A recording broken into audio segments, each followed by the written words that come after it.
So welcome to As Told by You podcast. Today we have got Kristin Cobb on the show, and this is really exciting for me because Kristin and I have worked together for Midlands Tech, but also through like children's theater and other things. And so Kristin is the director at the Harbison Theatre. Is it director? Is that sure? Executive director. Very, very cool. That means there are checks in there somewhere. That's right. Somewhere. That's right. I have to be a little more accountable. Between a producer and an executive producer is the checks. Great to have you on. Tell us about Harbison Theatre and what is Harbison Theatre and why do we have it? Well, it is part of Midlands Technical College, obviously, which a lot of people don't know that. Like that, it really was one of the things when I first took the job.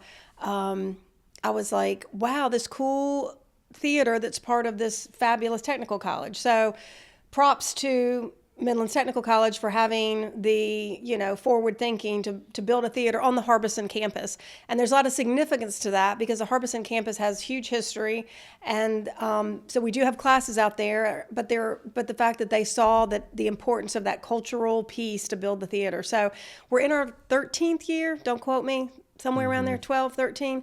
And I've been there about 7 years. So 400 seat, mid-size venue, really the only mid-size venue in Columbia. Yeah. I mean, we've got some great venues in Columbia. You've got Coger, you've got the Township. We have some wonderful community theaters and Trustus and Workshop, but we don't have a 400-seat kind of state-of-the-art room except Harbison. So if you can't tell, I'm real proud of it. And the college is proud of it. Well, I didn't know the history of the Harbison campus until we did a thing for Midlands Tech about the history, and I was like, wow, I didn't realize it was a school in the 20s or early 1990s.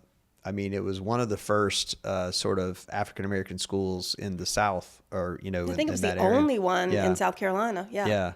And it was real significant. But there was a lady who was at that first ceremony that was like 102, and she had gone to school there, and they let her ring the bell out in the back. Yeah, the old school bell is still back out. There's still, I think, just a handful of living students, but every year, in fact, we just had it. We do a Harbison History Day where we bring those students back and recognize the significance of making sure education and the arts are accessible to all. Well, and I'll say as a theater too, we've seen several shows there. Other than our daughter in children's theater, we've seen like the Prince tribute that was there a couple years ago. Yeah. There just isn't a bad seat. I mean, it's a great place to watch especially music. Because of the stage is so close to the seats, and you feel so engrossed in the show. Tell me, like, who do you target for playing there? Who plays at the Harbison Theatre? Well, that's I think that's been the interesting thing. When I got there, Katie Fox, who many of y'all may know, Katie was the executive director when they first started the theater, and she had a great, brilliant concept of elevating the theater with events that you would not normally see in a 400-seat venue. Right. And I thought that was a brilliant model. So, I mean, some of those early shows were Mavis Staples, Blind Boys of Alabama. I mean, just some really cool shows. And so that was sort of the initial roadmap. But it was also meant to be a theater that you could have a community partnership. So, Irmo Chapin Recreation Commission. In fact, we have a show they're teching tonight. It's their therapeutic arts program. It's a really special program. And so we bring those kids in and let them perform on the stage. And then, of course, Chapin Community Theater also uses the theater for their big summer show, Lake Murray Symphony. So you had this kind of combination of some big shows, the community shows, and then, of course, obviously the events of the college. And I kind of took that model, and I've tweaked it a little bit since I've been there. I think it is still so important for us to have cool shows. I mean, we just had Billy Bob Thornton and the Boxmasters. Yeah, that's right. And it was literally the week before Landman hit. And I'm watching Landman right now, and it's incredible. Again, HBO. Nope, it's Paramount. Oh, same difference. Are you not streaming on all the things? You No. gotta pick. You have to find a friend you can hijack. Yeah. Boy, don't get me started on that. Because, like, here we are back to cable land. I know. Like, we're back to $100 a month for 35 channels that you don't watch. I have Netflix. We have YouTube TV. YouTube TV is $80 a month. So. Yeah. Oh wow! See, I've never tried. No, I'm Netflix only, and then, well, I pay for like some sort. I pay for the internet, right? And then Actually, you have Prime Video with your Prime membership. Yes, I have that too. Those are the only ones we have. Yeah, I've got I cut all the other Well, ones and off. I'll tell you, AT&T internet pays for HBO. So if you have AT&T internet, that HBO is free. And then Verizon pays for Disney Plus and Hulu Plus. Okay. Not anymore. I've looked into that. Really? Yeah, they have like a discount rate now, but we still have to pay for it. Okay. Well, without Got that, in early. Now I bought the Paramount Plus to watch the Super Bowl because that was the way to watch the Super Bowl. I don't have any way of like watching network TV, so watch the Super Bowl on Paramount. But Which I think John Howard took some. You know John, don't you? The director that he was at WIS for years, but he's the TD for Sunday Night Football, right here out of Columbia, and maybe you can get him on the show. Yeah. And but he was not pleased with some of the from the tech side of the Paramount. Yeah. Yeah, there's a lot of trickiness going on with that, but yeah, it's just it just, and then Peacock offered me a deal for a year for $20 or something like that, so I took that deal.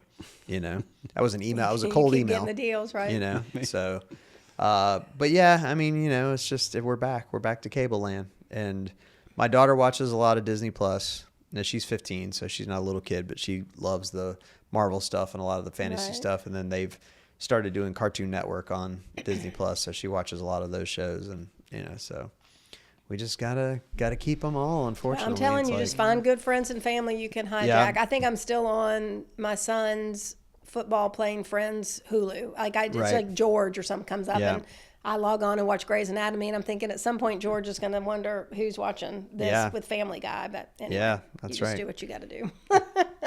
Well, so how did you get here? What brought you to be the executive director of a theater? So I always was a performing kid. I did a lot of arts, and my mother tells a story that I would have plays in the backyard, and I would be Snow White, and then somebody else would be the dwarfs. And Mom said, "No, Kristin, you have to let everybody be Snow White." Anyway. But my father was an engineer with DuPont. We moved to South Carolina when I was in high school, and a gentleman named Larry Hembry, who many people know in the arts world, had just taken his first job out of University of Georgia as the theater director at the Fine Arts Center in Camden. And so I was in every play for Larry and kind of had this trajectory that I was going to move to New York and be famous and do all of that. And I actually did some work for, back then it was Columbia College, the Patchwork Players. It was the children's theater. It was a touring. They were professional children's theater company. It was kind of a big deal. And I took a gig with them. And then I realized that's a lot of work, You have to learn the lines. You have to put on the costumes. You have to be in all the shows. You have to load the set. You have to stay in a lousy motel, blah, blah, blah. So then I decided I would go back to school. Yeah. And so I went to Carolina, got a degree in journalism, and had planned to do mostly radio and TV initially. And I did do that early on. But I was working for the local radio station in Camden, and the Fine Arts Center had a position come open. And they reached out to me, and I thought, how cool would it be to give back to this organization that had been so instrumental in my high school years and my formative years of deciding that the arts, mattered. And I mean, I have friends now, 35 plus years, that I met because we did Grease together in 1980. Blah, blah, blah. Yeah. If I don't tell my age. So I learned then the importance of connectivity through the arts, and I also realized the value of it from a community, economically, all of that. So I was at the Fine Arts Center there for 10 years. This was a longer answer than you expected. But no, anyway, I love long answers. It's a storytelling program. It's a podcast. I'm not sure if you've seen these, but you just want to tell long stories. Yeah, that's it's perfect. So stayed at the Fine Arts Center for about almost 12 years total. I did marketing work and then segued into the executive director role there. And then this position came up. So that was how I ended up at Harbison. And it was really just the perfect job. And I'm not saying that because I am expecting a raise or anything like that. The Fine Arts Center work was different because it was a nonprofit. Harbison is, of course, part of the college. So there's a little bit of difference in the way the fundraising and all of that goes. Not that I don't still think that's an important piece to do at Harbison. But there wasn't the day-to-day grind of worrying about every single thing that's happening when you run a nonprofit, like the Children's Theater, like Trust Us, like, that type of thing. So this job has really given me an opportunity to grow, to learn, to do business with folks I would normally not do business with, like Billy Bob Thornton, when he said, well, hey, darling. He's just that guy, isn't he? What you doing? What you want to do with your life? I said, well, I kind of want to be famous like you. He's like, well, you can do it. Yeah. You can do it, Listen, so. It's... And he did have to smoke cigarettes, but he did have...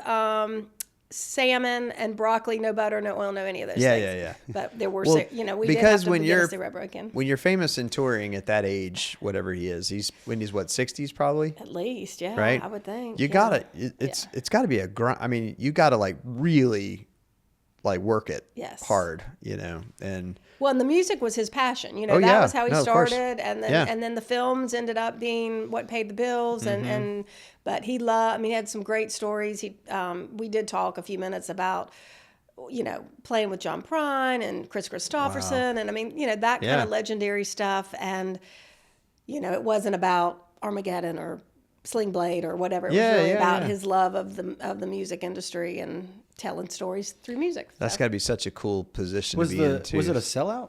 It was close. It wasn't a complete sellout, but anything you get over the 370-ish mark, and it feels packed. It feels close packed. enough. Yeah. Well, and to your point, Bill, earlier, that's the nice thing about that room. So it's a proscenium stage, but it's a thrust stage, so it comes out and then the seating's raked. So not only is there not a bad seat, just the way it was designed, they really just did a great job. That room always feels good. I mean, unless you have 40 people in there, anything over 200 feels nice. The audience sounds good, sounds but you don't good, you don't ever feel squeezed in there, that kind of thing. So I was just thinking, I didn't even know he was in town.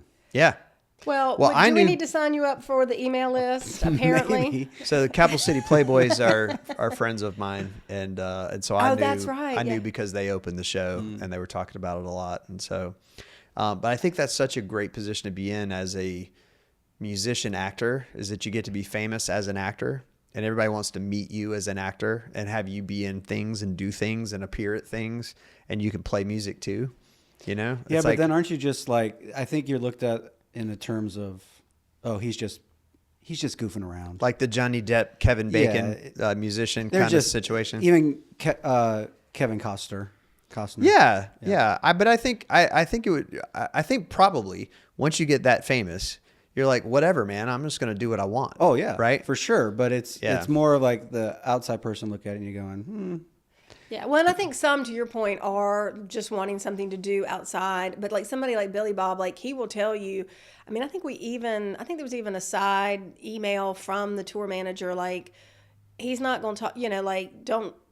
Oh yeah. This is not about the movie, and he did not even in the concert. Like to your point, there were probably people that wanted to hear him tell some Hollywood story, but it was all about the music, you know. Yeah. And like even Steve Martin with his, that shtick always seemed to me like, well, it's Steve Martin, he can do whatever he wants. And actually, we did book the Steep Canyon. I had Steep Canyon Rangers, and I could have brought Steve Martin with Steep Canyon Rangers, but that was going to cost me like an extra $100,000, which I didn't think the college would want to sign off on that. But Steve Martin's great, by the way. If you've ever seen him play, he's amazing. He's amazingly talented. Yeah. Like he's really good, right? And his show with Martin Short's good too. Yeah.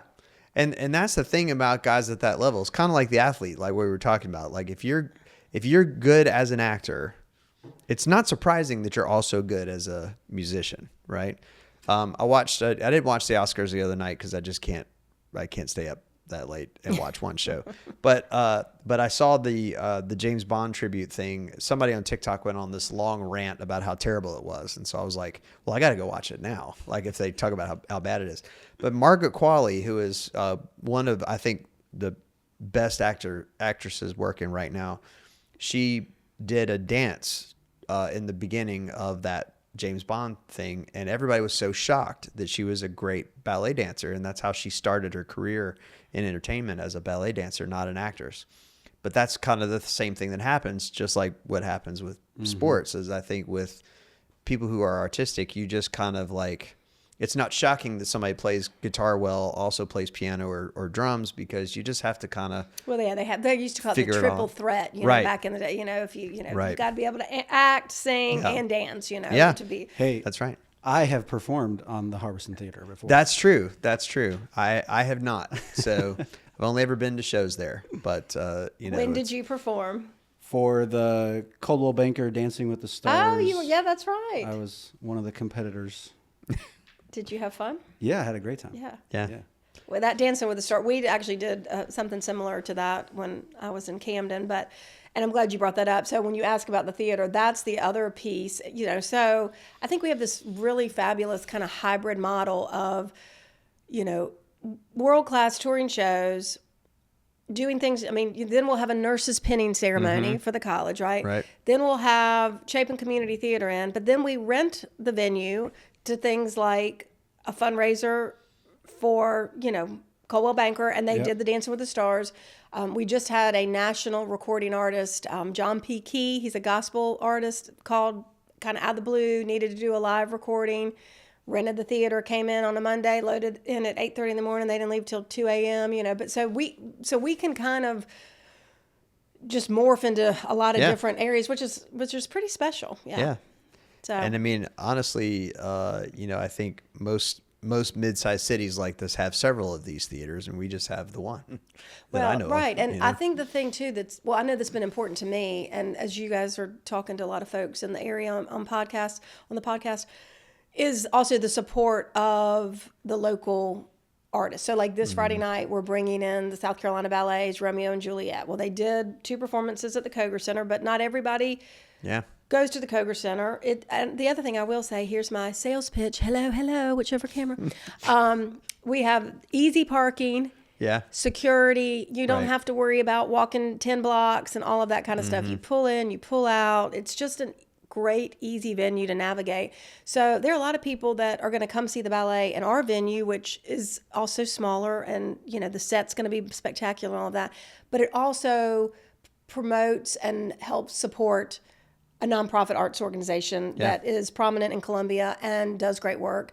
And I want to help those folks too, like the Children's Theater, WOW Productions. I mean, there's numerous folks that we try to use, either bring them in as somebody on the season or rent the space to them, give them an opportunity to use the space. Yeah. Well, to talk about in 2025, I know it's hard for a lot of people to get people to leave their house and do anything. Yes. What is that experience like for y'all? Are you seeing like similar crowds, like, or is it like what brings people out to the theater in 2025? That's such a great topic, and we could probably talk on and on about that. So when I'm programming the season, of course, I'm a fan of, like, you don't program in a vacuum. Like, if we're talking today and you said, I'd really like to check out so-and-so. I mean, I want people to email me or call me or say, I saw this great band, or this was neat, or whatever. But I've also tried to just do like a broad, when I do the schedule, it's not just music, it's not just theater, there's some dance, we've got a comedian coming, we're trying to do all that kind of different stuff too. To your point, which is, not everybody wants to come here, Billy Bob Thornton, not everybody wants to come here,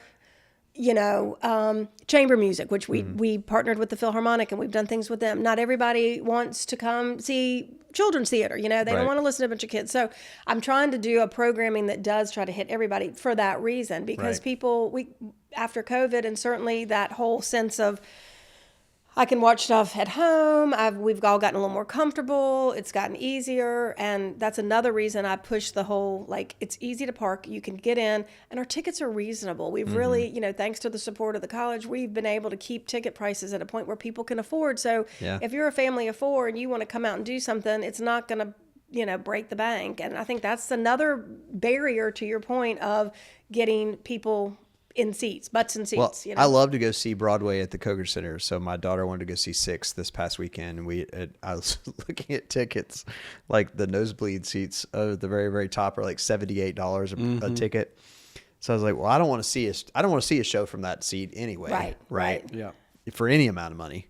So if I'm on that first balcony, it's $108 a ticket, right? And so you just go, like, we're probably going to go see Les Mis when it comes to the Koger Center, but like, if there was anything like that at Harbison Theater for, a reasonable price, I mean, we would be out a lot more often. And I think one of the things that happens is as home programming becomes more ubiquitous, we get all of these channels like we were talking about back in that scenario where you got all this streaming. I think people really want to be kind of unique experiences. They're going to start to probably filter back out to do things in person. I think it's just the balance of like your laziness is based on all the stuff you have going on at home. Right. Right. So yes, it's ticket prices. Yes, it's the quality of programming. Yes, it's, do I want to drive out to Irmo from downtown? Mm-hmm. What am I going to do with my kids? Is it a date night? Is it a family night? If it's a family night, how much are the tickets? Am I dropping $200 to see something? Mm-hmm. Am I dropping $400? We're going to the rodeo on Friday. Are you? Yeah. Katie really wants to do that. Those tickets were like $25. Yeah. And we got nice up close tickets because we ordered early. Right. So, you ever been to a rodeo? Oh yeah. Have you? I've never been to a rodeo. I've been to a rodeo. I wouldn't know what to my expect. boys love the rodeo. Oh, okay. We've been to one at CLA. Yeah. Last time the big rodeo was here. Right. And then we've been to Blythewood. We've been out to Santee. Wow. Done all the good ones. We've got a couple guys in Camden that are like professional. Oh yeah. Guys, yeah. Well, Camden, I imagine you would, yeah. Yeah, we've got an arena out that way too. Yeah. Because I live in Camden, I make the drive. So, so this business of you can't drive from downtown, I'm not buying. So I'm not saying you can't. Yeah, I'm just saying, am I willing to? No, but that was a barrier when I first got there. And again, that was why I reached out to the Reggie Sullivans of the world and the Terrence Youngs of the world and the ballet and all that, because those artists tended to always be in downtown Columbia, and that was where their circle was. And I'm like, it's really 15 minutes. It's really, Terrence lives in Irmo. Obviously if you don't have, the traffic anywhere, but that can happen. And I think we are seeing a lot. We see a lot of cross section through the Midlands in attendance, because we, with our ticketing data, we can keep up with all of that. And we really see a great amount of tourist numbers. And I'm not saying that to bolster, tourist numbers meaning people from out of the region. Yeah, out of the region. Okay. Well, I saw a group from Turkey that came for Naturally 7, which was this a cappella group that opened up for Michael Bublé. Yeah, and that's cool. Yeah. And then so we had Mother's Finest in this past Saturday night. Old school Southern rock band. And you should have seen you had old rock guys. I had this sweet little couple that we listened to them when we were, 16 years old. And Charleston, Atlanta, Greenville, somebody was from Asheville. This is just in conversations in the lobby, because the other cool thing we do at Harbison, when I can, I'd negotiate the deals with the artists to do meet and greets afterwards, because you don't get that experience in most of these other venues. And even, this is funny, this will make you laugh. So the tour manager, who is kind of this tough broad from, I think, Jersey, but she lives in Myrtle Beach now, and Patty was tough. She was, and we were bringing them up after the show for the meet and greet. And the lead singer is pushing 80. He's over 80. And we had security bring them up, and people were just thrilled, and they got to get autographs and take pictures with them. And Patty says, I don't know who got us to agree to this, because we don't do this. This is exhausting. She was, come on, people, move along. She was trying to make them. Part of the experience. I was like, well, that was me that did that. And she was like, she goes, okay. And I said, it's just special. And truthfully, the artists were having a great time. And they're tired. They've just put on a 2-hour show. But that energy that you get back when you're on the stage, and these people that got to say, you've been a part of my life. Their music's been around a long time. Yeah, since the 70s. It's cool. So those are other selling points to why you buy a ticket and you come. I've never had fans, so I don't know what that's like, but I imagine it would be fun, to meet your fans. Yeah. I want to get fans at some point, so that I could just see what that's like, to get somebody who wants you to sign something or whatever. That would be very cool. I know, but they signed playbills. Of course, they actually had some of the LPs, some of that original, with Baby Love and all that, and people bought those, and of course they had T-shirts and all that. I did get a Mother's Finest T-shirt. She did toss me one of those. So that was that's awesome. We have when the. I guess I remember the guy's name now that did the Prince tribute show. But I was about to say it was Chernoff. Chernoff was. He was unbelievable, though. He was so good. Right. So good. And so my wife and I are both giant Prince fans from way back. And once we saw that, I mean, it was just like, well, we're definitely going to that, right? And it wouldn't matter what the ticket price was, but I'm really glad it was reasonable. But I was like, we're definitely going to that. And that was unreal because, like, we were 4 or 5 rows back, and the dude was just right there. Yeah. You know, and played all the instruments. Like, the band was amazing. Like, everything was just dead on for that. And, well, he was supposed, you know, he lived near Prince, and then and I think even was he's from just, Minneapolis and was in his band, or somebody was in his band. Yes, he had that whole connection. So here's another inside story. So I was anti-tribute bands. Okay. Especially if they're alive. I kind of have a problem with it. Yeah, that makes sense. Now, but they're wildly successful. I mean, a lot of venues program them regularly. Ice House does great with them, and they're doing cool stuff at Ice House. I love all those guys. Like, we all try to work together. But that was going to be my position, no tributes. And then I was like, okay, let me try a tribute. So that was the first one I tried, and Prince is no longer with us, so I could, so that checked that box, Right. And people loved it, and so I actually brought in a Tom Petty tribute that did well too. It was not as on point, if I'm being honest, as the Prince tribute. And Prince is a lot harder. Well, yeah. It's a lot harder. And that's why I was a little bit anxious about doing it. Like, is this guy going to be? But he was amazing. He even wore the jumpsuit from Sign of the Times, like, the high heels and the whole thing. Wow.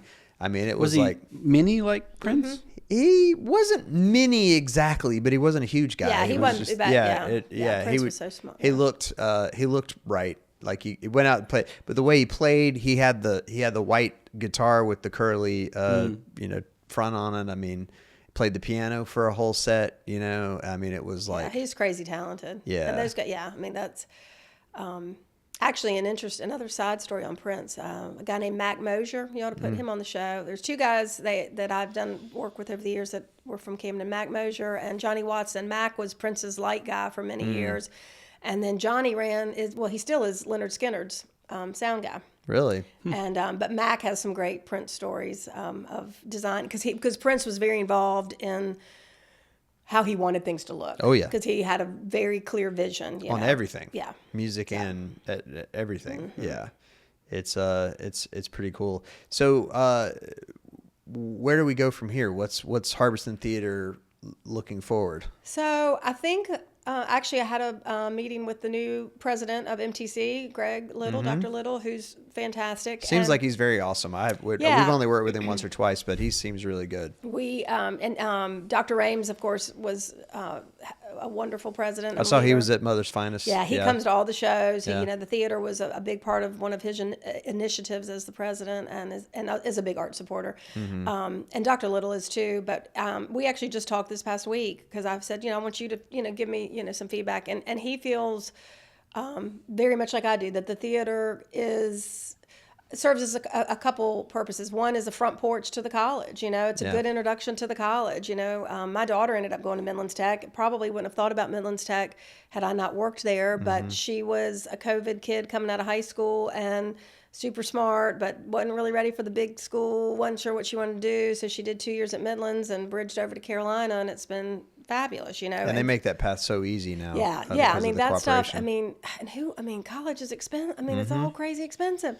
Now listen, I got one screaming towards it as fast as I'm just going, all right, honey, like, Ivy League is not in your future. So got to figure out, she wants to do zoology or go somewhere with a good horse program.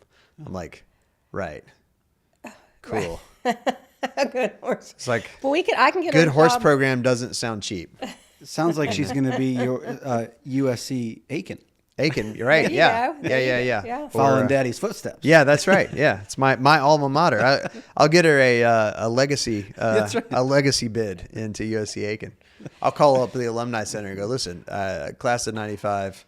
I need to get my daughter in there. So.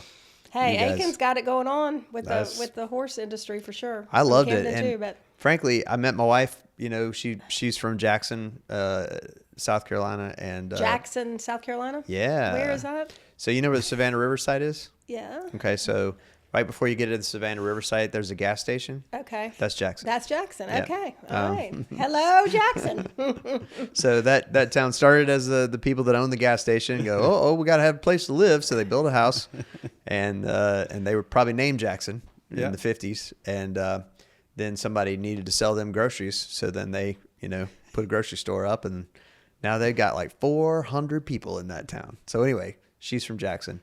She was living in New Ellington when I met her. And so we would love to go back to Aiken at some point. I mean, we love Aiken a lot. And I imagine Camden's a similar. Everybody kind of was teasing me about moving to Columbia. And I love Columbia. I mean, I love my job. I think Columbia is a really cool mid-sized city. I think we do a lot of things really, really well here. But I will tell you, I like my little house in Camden. I like my little restaurants in Camden. I have all my, I got to take care of the little stray Piggly Wiggly cats across the street. And, well, the funny thing about Brian driving from Forest Acres to Irmo to see a show, I feel the same way by driving downtown from Irmo because I live in Irmo. And so us going to Harbison Theater is like literally 2 minutes from the house. But like if I had to drive down to the township, I'd be like, ugh. Right. Township, down on Taylor Street. I got to go all the way downtown. That parking. Yeah, and the parking's crazy. Parking. And I'm not trying to be negative Nelly about anything because, listen, I'm team everybody, but that's a pain. But and I've gotten I don't want to walk. I don't want to do it. I'm kind of gotten lazy. I'm like, that meme. It's like, if it's going to take me 15 minutes to park, count me out. I'm about there. I went to Costco last weekend and drove around looking for parking for like 5 minutes and then left. And I'm not parking way in the I'm back. just like, I'm not going to go out to where am I parking at the gas station? I'm not parking at the gas station and walk over there. It's like, what does it got to be inside if I can't find a place to park, And so. I have never been in Costco. Yeah. It's I don't know if that's something stay wrong away. with me. Stay away. Because I'm going to tell you something. Are you a Sam's Club person? No, I'm none of those. Yeah. Well, I don't cook. So that's part of the, my refrigerator looks like. Yeah, but if you need your Christmas stuff in September. Right. It's a good place to get it. Is the place to go. If you want your Halloween stuff in June. That's right. That's where you go. And I've entered that unfortunate middle-aged suburbanite stage where I've got this is from Costco. And this is from Costco.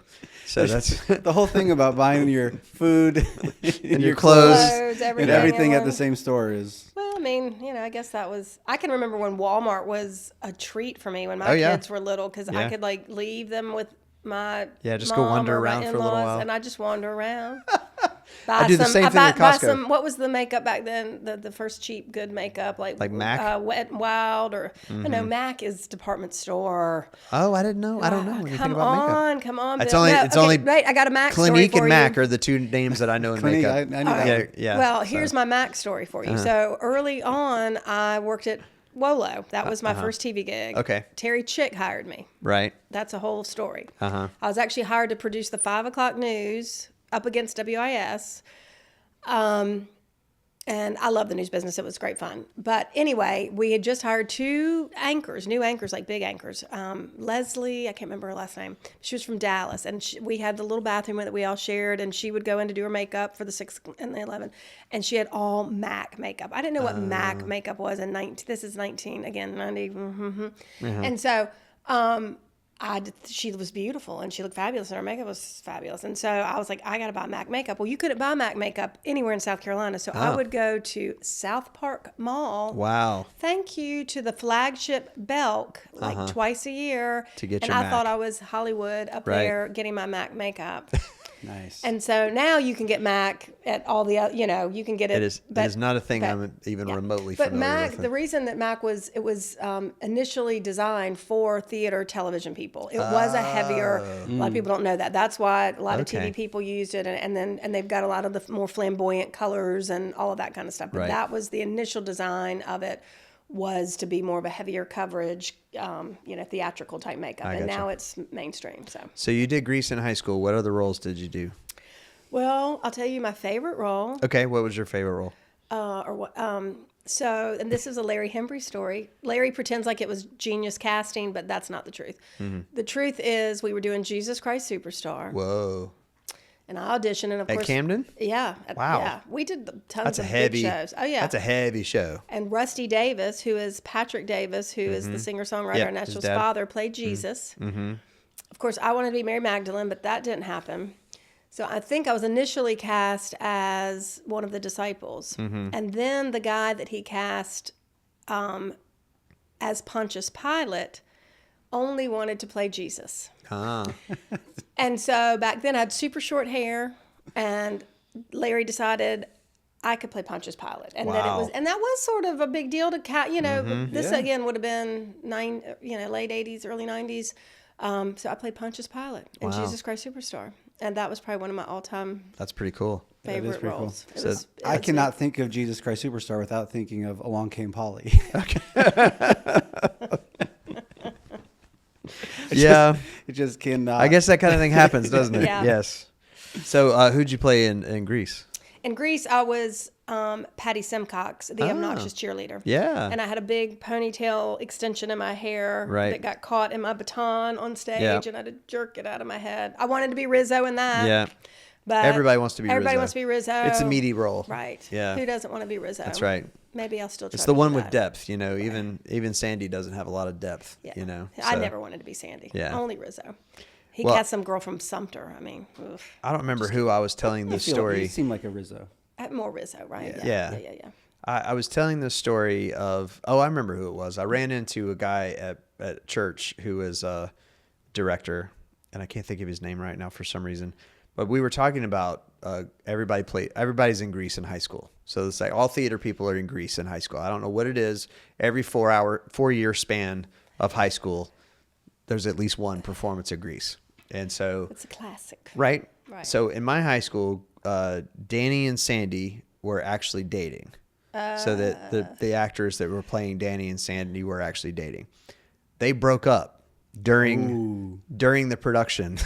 So it actually was almost. So the tension on stage was real tension because he didn't want to be there and she didn't want to be there, and they were aggravated that they got cast as these roles. And he probably only tried out because she said she wanted. Yeah, they were together when they tried out, right? They were dating, and then through rehearsal they broke up, and then we were all just going, "Huh, that's weird." How life imitates art. On stage, drama. And, we never did anything as elaborate as Jesus Christ Superstar, mainly because our only accompaniment was our chorus teacher playing the piano. So you can't really do that for Jesus Christ Superstar. Well, so that's another thing I will say, and I will say this in a broad term about South Carolina, and then I will say in the Midlands, to include Columbia and certainly Camden, we've got a lot of cool musicians. I mean, we had super talented people that have come out of here, and even in Camden, I mean, there are some musicians that, if they had not been teaching school or just doing life, they would have been the next Eric Clapton or the whatever,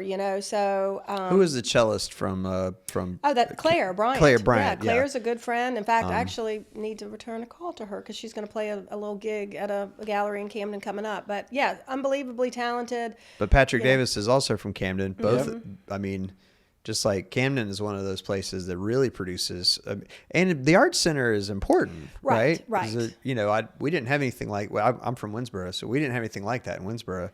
And that's the thing, that economic piece that I will touch on, and I'll tell this little story. So yeah, it's like you think about the arts as a luxury, but they're really not. I mean, it's really the fabric of society. And I remember when I was at the Arts Center, Target was determining a location to go to. They opened a big distribution center, and they narrowed it down between two locations. And I'm not sure what to say. I think I know, but it's not relevant to the story.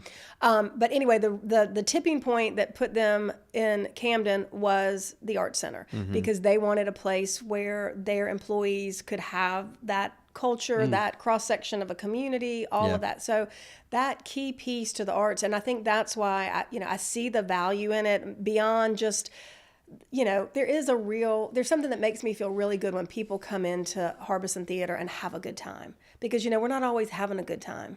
I mean, life isn't always real fun and easy, and people have struggles. And so if the theater can provide even 2 hours of joy or an escapism, that's a win. It's also a win to me that people get to be in a room with people they maybe would not otherwise be in a room with. Sure. And have a conversation and have a connection, because at the end of the day, that stuff is what matters. And so I take a lot of pride and satisfaction in seeing those moments, and then some of it, you know, from the Fine Arts Center, and then even at Harbison, I've watched some kids' lives through the Children's Theater be forever impacted, like a confidence, like this show off that we're about to do for the college. That's a talent competition. We had a kid last year, and I think this is the show you worked on, the kid that rapped to Hamilton. Yeah. You know, and openly comes out and says, I'm on the spectrum. I have autism, and this isn't easy for me, but this is what I'm going to do. And he tells his story.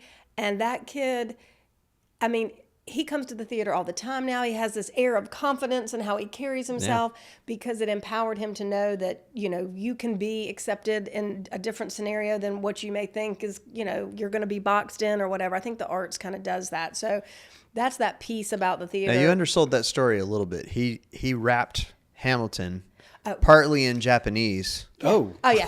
Thank you. In a kimono. Yes, you're right. I did undersell it. And I was sitting in the audience as a lifelong person, you know, watching stuff like this going, this is one seriously unique mind. Right? To do that, right? Number one, to think it, write it down and go, I didn't even know Japanese words rhymed. Yeah, well, they do, and they rhyme with each other, right? But they don't rhyme with English words, and he was ryming Japanese words with English words. Yeah. But you know, you sit down in your bedroom and you go, I'm gonna do this in Japanese, and I'm gonna wear a kimono. But you don't actually go out in public and do it on a stage, right? And he did it for the audition, and everybody in the audition was like, "This is incredible! Whatever this kid is doing, this is very entertaining to watch." Right? He wasn't precise, and he didn't do it exactly right, but he had so much enthusiasm. He was just so excited about what he was doing. Yeah, he was just like, you couldn't look away. It was like, it was amazing. So, you know, and I love that kind of thing for a talent show. Well, yeah, because when we talk about, here's a little tease. So the talent show is next Saturday, March 15th. Right. And everybody thinks, oh, you just want to go to see the kids. No, it's you've produced it. You've been a part of it. It feels legit. Like America's Got Talent. Yeah. We have a fire eater. Yeah.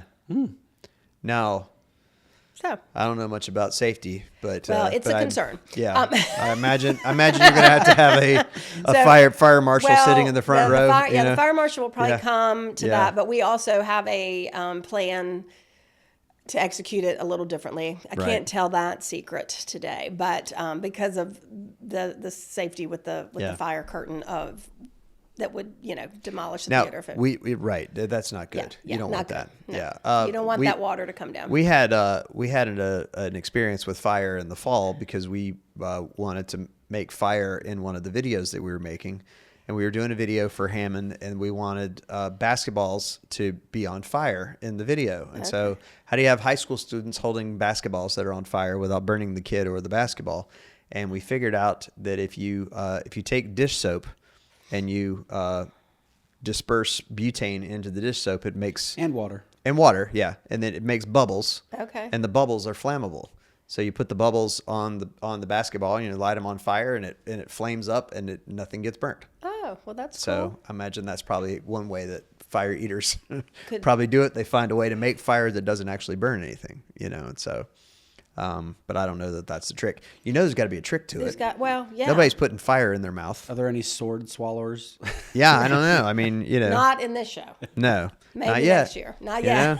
Get the fire eater popular, we haven't started 25, 26 programming yet. So, that's right. Yeah, working on it. You might end up there, It's you never know. But I mean, we went into this, I was assuming that the parents were going to have a hard time with these kids, holding flaming basketballs, and all the parents were like, yeah, whatever, do it. Cool. Yeah. So they all signed the releases. We're like, all right, this is indemnifying me from any, whatever, safety first. And we were just glad it also didn't set the sprinklers off in the gym. Well, right. I was about to say, that's the But, next, that fire, when you're burning butane and soap bubbles, it doesn't create any smoke. What did happen is we took a smoke machine in there, and while the things were on fire, we were pumping the smoke machine in, which that's what I was worried about, setting off the alarm. Well, because haze will set it off. Yeah, we have to disable. You have to disable stuff when you're running heavy haze. Right. Yep. tricky. All the little backstage all tricks. theater stuff. Yes. So one last question. So thinking about shows at Harbison, how do you get the word out that the show's coming? What are y'all doing to get the word out? Well, so I should have probably brought one in with me, but one of the things that's been a staple for us is we actually still print an actual season brochure. Program, that's kind of old school. A lot of people don't do it anymore. I don't know if Newberry's still doing it. They did. But I think it's a nice piece of collateral, and it's something that we mail to households. We, of course, put all over the college. And then we take, they go to welcome centers, all of that. So that has been a staple in the advertising. But of course, I don't have to tell you guys, I mean, a lot of it now is much more complicated. It's all the different social media platforms, it's digital, it's streaming audio, it's billboards. So we are lucky. We have some great partners, and the marketing department of the college works with us. So, we try to just do that, diversified media placement. But, somebody like you that just says, I didn't know about Billy Bob. And I'm not saying that to give you up, but like that is the thing. It's like, how do I get you guys on my algorithm? Because I haven't seen any of the stuff at Harbison. Well, and that's tough, right? And it's because you are not as kind of wrapped up in the arts part of town, and you're not, like, for instance, which is odd because I am an actor. My algorithm, right? My algorithm, because I am friends with so many people who are doing these performances, I see a lot of this stuff. Don't you? And so, like, I probably saw 5 people post about going to see Mother's Finest. Do you follow the Harbison Theatre? No, the way I see it is I see friends of mine posting that they're going or that they went. And so the way we found out about the Prince show is that a friend of my wife's called her and told her about it. And then she called me and said, we're going. And that was how we even found out about it. And I think that's all part of the mix, right? Yeah, I mean, you have to have that media mix. And then it goes back to the, I'll give you guys a hard time. You and I can laugh about this. You got to tell your husband or boyfriend how many times to do things, at least 3 to 5, like before it, so that's the whole advertising thing is it's got to be a drip. You see the Facebook ad, you drive by and see a billboard, you hear something on the radio, y'all talk about us on the podcast. Whatever that mix is, you've got to just keep doing it. So we are very much trying to be in front of as many people as we can, but it's a hard thing. And I do think I think being in Irmo is really cool in a lot of ways, but then you do have that barrier, that geographical, like you said, that, downtown is where all the art stuff is or whatever. So, but I think we're making a dent in that. I feel really good about where we've come. I mean, and like I said, when you pull our zip code information and data, which I'm actually going from here to Richland County to present for hospitality tax, it's impressive. It really is impressive. And that is the affirmation to me that we're doing the right things. Like we're bringing in enough of different things that people recognize us for that there's a caliber of entertainment people expect to see, but there's also accessibility. And people know that they can get into the space easily. They know that they can see their kids perform in something. I mean, some of these dance schools and things like that rent the theater from us, I don't know where they would go if they didn't have Harbison Theatre. And the kids are very excited to perform at Harbison. Yeah, it's a big deal. Like, my daughter even still talks about the fact that, her very first part was at Harbison in Shrek the musical, and she still talks about the feeling of being like on a real stage. I mean, we have top-notch tech. I mean, and I'll shout out to my fabulous staff. I mean, I have Joe, Deborah, and Chris and Christine that do the tech stuff. I mean, you won't find better tech people in the business. And they're also so good to the performers and the actors. And I mean, we are so accommodating, almost to a fault sometimes. Even tempered, which is a really important job for technical people. Chill. They're so chill. Nothing ever cracks the veneer, Yeah. You ask Chris for anything, he's like, sure, man. Yeah. He's like, yeah, whatever, and it's like, it's nice. I need another, or it's like, I'm not getting the feed from that audio. Cool, let me check that out. And he'll just go check it out. It's not like, hey, idiot, did you plug it in the right thing? Whatever, he's like, no, let me go check it out. And it's very good to work with them. Yeah, I'm very, very lucky. In fact, Chris's wife just had a baby. Nice. So he was not there for Mother's Finest. And so I did have to run a little tech interference on that. But yeah, when you surround yourself with good people, you can usually do good things, and everybody works hard, and Yeah, we have a good time too. For the most part, Yeah. it's a good time out there. Well, it should. I mean, it's a theater, right? Right, You know, let's right. not be so serious. Right. You know? Are you not entertained? Are you not entertained?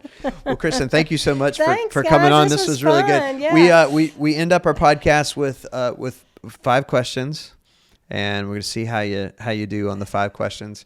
I think my question, the last couple of times I've been trying to vary it up based on our guests. So okay. Yeah, it's not the same 5 questions. not the same 5 questions. I want to cater them to you. 5 favorites. 5, yeah. okay. So we're just going to ask you your opinion on stuff. Oh, okay. So let's start with what is your favorite musical? Musical? Mm-hmm.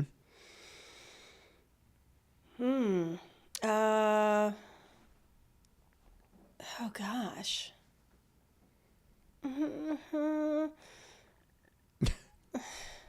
That's so hard when you're a musical theater girl. I know, but that's why I asked. I was like, all right, let's go. I'm trying to think of things that, you know what I really loved was Hadestown. Really? I haven't seen it yet. It's coming to Kroger Yeah, Center. yeah. So in a yeah, couple there's weeks. a plug for Kroger. Hey, I really loved Hadestown. Yeah. And I did just see Sunset Boulevard, which Oh. was, Yeah. yeah, It's a revival. the revival. Nice. But you know, you can't go wrong with like a Hello Dolly, Yeah. right? I mean, Mine's not glamorous. It's what Hamilton. is it?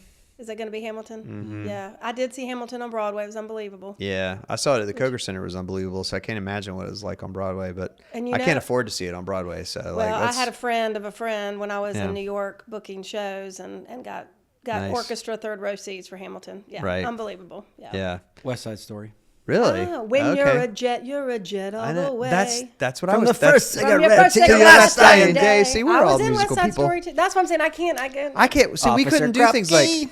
I know. we couldn't do things like West Side Story in my high school because there was just the chorus teacher with the piano. So it's like it's impossible. See, How are we you? did West How are you going Side- to play yeah. Bernstein on a piano by yourself? You know.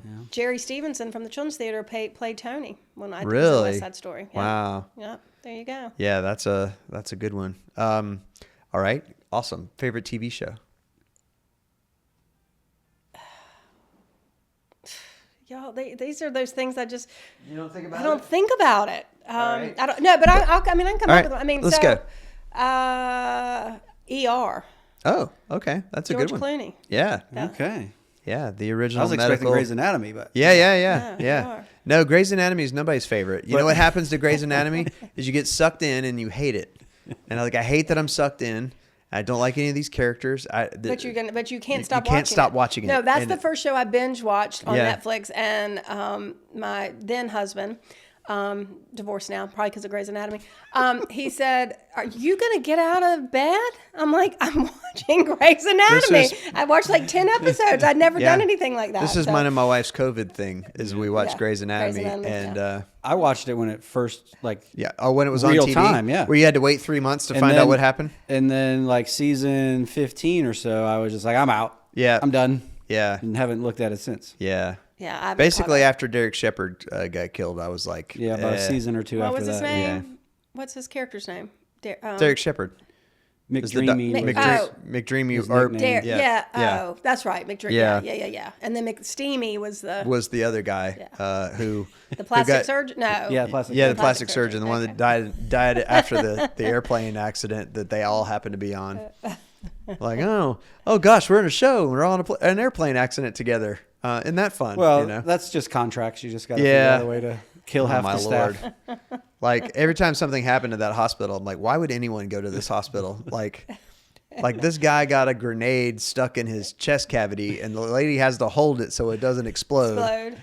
I'm like, what? Bad stuff, man. Like I just see this writer's room right now. You know, they're all going, "Hey man, listen, I got an idea. This is crazy." Okay, somebody drives a car into the ER, right? And so everybody in the ER then has to go to the ER, right? Because there's a car in there, in the man. ER. Right? Just drove it right in there, man. You know. So anyway, sorry, I digress. Favorite movie? Okay, I can give you that one. Okay. Terms of Endearment. Whoa. Okay. Jack, Cool. I mean, Yeah. Nicholson and Shirley MacLaine, and Yeah, man. remember, and she dies. That, I mean, it like makes me ugly cry every time, like heaving. Yeah. Yeah. So one of my first wedding videos that I did many years ago, they requested the Terms of Endearment soundtrack for the soundtrack for the wedding. Yeah, that was one of the reasons why I stopped asking, is because I'm like, okay, well, this is a story about a sister dying and getting the family together before she dies and all this stuff. I'm like, this is not a good soundtrack for a wedding, you know? And so I've never seen it though. Oh, you have to see that. And Broadcast News, that's up there too. Oh yeah. You ever seen love Broadcast News? Holly Hunter? Yeah. Oh, that's so a great one. You're going to be like Die Hard or something or no? What? My favorite movie is The Princess Bride. No, it's not. Is it? Mm-hmm. That is a good one. That's a great one. Yeah. That's very rewatchable. It's got fencing and fighting. Yeah, and some love. True love. And yeah. Did you see the thing during COVID where they recreated The Princess Bride in 5-minute segments on YouTube, and it was all actors doing it on their own at their house, and it was all very famous actors. Like Adam Sandler played the grandfather, and Fred Savage played the kid, but as an adult. And they were all doing it in different places, and it was Adam Sandler over here and the kid laying in the bed, but they weren't together, but they were doing the scene between each other, and somebody put it together on YouTube, and it's all there. So if you want, what's the line from Princess Bride? Because we did the. What is it? And there's like some. There's so many quotable lines from Princess Bride. What scene are you thinking? I don't know. Anybody want a peanut? Say one of them. Yeah, there was something that. The one I always say when people are leaving is "Have fun storming the castle." I do that one a lot, you know. So inconceivable. You keep using that word. I don't think you keep saying. I don't think that word means what you think it means. That's what I'm remembering. That's so great. Fezzik. Fezzik, are there rocks ahead? If they are, we'll all be dead. No more rhymes now. I mean it. Anybody want a peanut? That's a great one, man. That's a great one. I can name every single one. Yeah. Clearly, Princess Bride. Oh man, clearly. Listen. I can't even. I mean, I can sort of sing terms of. I can just see Jack Nicholson walking down. Yeah. When he shows up at the hospital, and Shirley MacLaine says, "Who'd have thought you'd have been the nice guy?" Yeah. You know, he shows up, and he was the famous astronaut, and he was the player, and that's the mid-career Jack Nicholson. Yeah. So that's not like early career Jack Nicholson. Yeah. One Flew Over the Cuckoo's Nest, whatever. Yeah, that's like mid-career, right? He was still, very handsome, and could play all that, but older. Yeah. It's not like As Good as It Gets, like late career. Right. It's like he's had many moments. And Deborah Winger, and then Jeff. Wasn't it Jeff Daniels that was the husband? I don't remember. Dumb and Dumber, Jeff. Yeah. Dumb. I mean, you can't go wrong with Dumb and Dumber either. But okay, that was about the time The Shining. Shining was like 1980, so that was about that same time. So yeah. A big deal for Jack Nicholson. Okay, what would your last meal be on death row? Oh, that's so funny. We did that in the bar one night. Can I tell you what my best friend's is first? Yeah. A bottle of Grand Marnier and a bag of Hershey's Kisses. Yes, that's what I'm saying. Right. It doesn't have to be a meal. Right. That's been my answer. So that's what I buy him for his birthday every year in case he kicks off. So that's great, just in case. Well, I mean, hopefully not on death row. But, right. I'm gonna be a pasta gal. I'm gonna be some kind of heavy. Okay. Give me the carbs. Big old pasta. Yeah, just give me all the carbs and the cheese and glass of red wine. Of course, they don't let you do. I don't think they let you do death row requests like they used to because some guy blew it for him. There was leave it up to one guy. One guy, like seriously, like he ordered all this stuff and then you can never finish. He really shouldn't be allowed to live if he messed that up. You can never finish it. This is what we had one guy say a tomahawk steak, right? 44-ounce steak. Right. I was like, well, that'd be perfect. I couldn't finish it. Right. So if you can't finish it, what are you supposed to do? You have an impasse at that point, right? You got to let me out. That's right. You know? That's right. I can't finish the last meal. I got to be let out. All right. Puppies or babies? Oof. At this age, puppies, no more babies. Bring on the puppies and the kittens. I'm a cat gal a little bit now. Now I've had dogs too. We had Buddy, our golden retriever, that was my kid's childhood pet. But yeah, no more babies now. That's my answer too, man. Yeah. He's got a 3-month-old, so you're in baby land. His choice is babies. Yeah. But puppies are no picnic. No, my neighbor just got I think like a little husky mix, and he's beautiful. But I'm out in the yard. I'm like, oh no. Yeah, I was telling Brian, my son came over this morning with a Rottweiler puppy at like 7:45, and he's like, Dad, I got to go to work, and so he left the puppy at my house. I'm going to work. My daughter's going to school. My wife's already at work. I'm like, what do you want me to do with this dog? Right. He's like, put it in the crate. I was like, what? Like, are you going to have a dog in a crate all day? So we had our neighbor go over. That's why my wife was calling me. I'm sure she's calling me to talk about that dog being at our house. Right. So it's not a baby. It's not nearly the challenge that a baby is, but it's not nothing. I look back on those. So my kids now are 25 and 21, almost 26, 22. And I look back now and I think, I'm not sure how I did it. Yeah. Oh, yeah.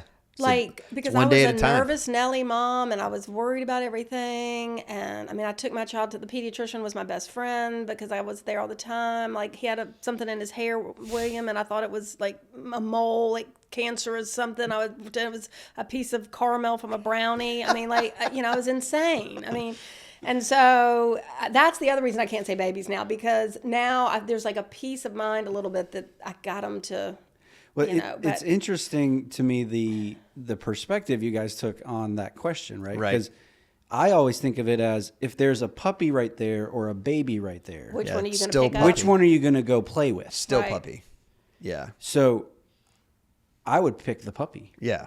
Definitely. Other people's babies, I don't really care about. Yeah, you don't want to hold somebody else's baby. No. Yeah, because they might not like you, or they might spit up on you, or something. I'm not getting anywhere near that. I mean, look, I've got both of mine to mostly grown, and I'm good. Like I did it. Whatever happens now is what happens, right? I did my job, and that's all.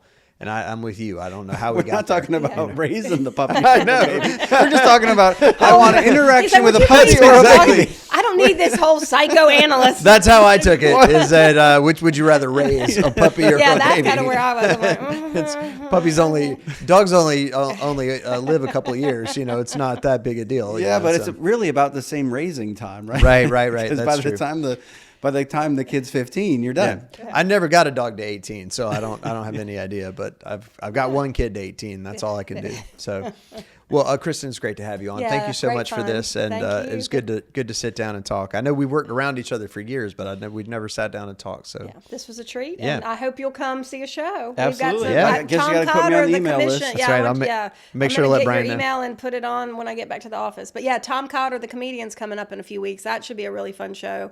And also, my one tribute, let me get that in. It's Neil Diamond. It's a Neil Diamond tribute. Ooh. So think on that one. I might see that one too. Don't sleep on it. Don't sleep on it. I'm a huge Neil Diamond fan. I mean, who doesn't love Sweet Caroline? You want to go out with that? Actually, I liked Love on the Rocks. Yeah. Ain't no big There's surprise. so many good ones. Thank you. Yeah, absolutely. Good to have you on, Kristin.